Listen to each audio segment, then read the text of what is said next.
अस्सलाम वालेकुम नाजरीन, खुश आमदीद आप सबका।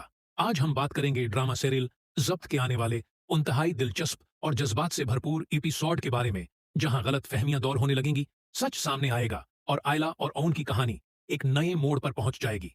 आइए जानते हैं आने वाले एपिसोड में क्या होने वाला है। ड्रामा सीरियल जब्त का आने वाला एपिसोड बेहद दिलचस्प होने वाला है।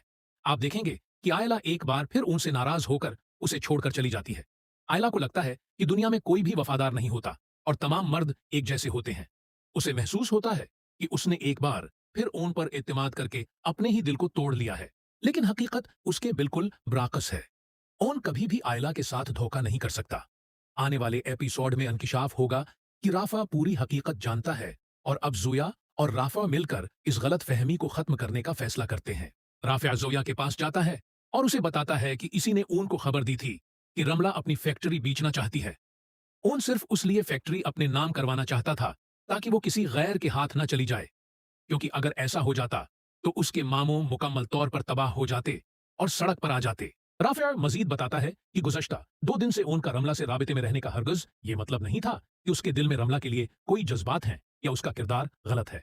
वो सिर्फ मुनासिब वक्त का इंतजार कर रहा था ताकि फैक्ट्री अपने नाम मुंतकिल करवा सके। उसने ये सब किसी लालच या जाती फायदे के लिए नहीं किया, बल्कि सिर्फ अपने मामों को बचाने के लिए किया, क्योंकि वो उन्हें बर्बाद होता हुआ नहीं देख सकता था। राफेल अफसोस से कहता है, उन बहुत अच्छा इंसान है। मुझे समझ नहीं आती कि सब लोग बार बार उसी को क्यों गलत समझते हैं और उसे ही तकलीफ क्यों देते हैं। ये सब सुनकर जोया भी हैरान और परेशान हो जाती है। वो सोचने लगती है कि उनने तो आज तक कभी किसी के साथ बेवफाई नहीं की, फिर आयला की नजरों में वो अचानक इतना बड़ा कैसे बन गया। आखिरकार राफे और जोया फैसला करते हैं कि अब मजीद खामोश रहना दुरुस्त नहीं। दोनों आयला के पास जाते हैं और उसे पूरी हकीकत बताते हैं। जोया आयला से कहती है, आउन भाई उस दिन बिल्कुल सच कह रहे थे। रमला ने सिर्फ एक मंसूबे के तहत तुम दोनों के दरमियान गलत फहमियां पैदा की ताकि तुम्हें एक दूसरे से दौर कर सके। आउन के दिल में रमला के लिए कुछ भी नहीं है। फैक्ट्री लेना सिर्फ एक मजबूरी थी, मोहब्बत नहीं। ये सारी हकीकत सुनकर आयला के कदमों तले जमीन निकल जाती है। उसे अपनी जल्दबाजी, विदायतमादी और उन पर लगाए गए इल्जामात पर शदीद अफसोस होने लगता है। नम आंखों के साथ वो जोया से कहती है, तुम इतने यकीन से ये सब कैसे कह सकती हो? क्या वाकई ओन ने मेरे साथ कभी धोखा नहीं किया? जोया आयला का हाथ थामकर कहती है, हाँ, मुझे पूरा यकीन है। अगर ओन तुमसे मोहब्बत न करता तो वो हर बार तुम्हें मनाने की कोशिश न करता।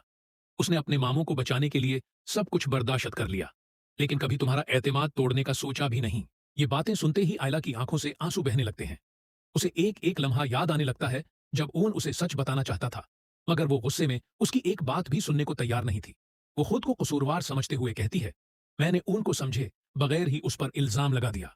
उसने हमेशा मेरा साथ दिया, लेकिन मैं ही उस पर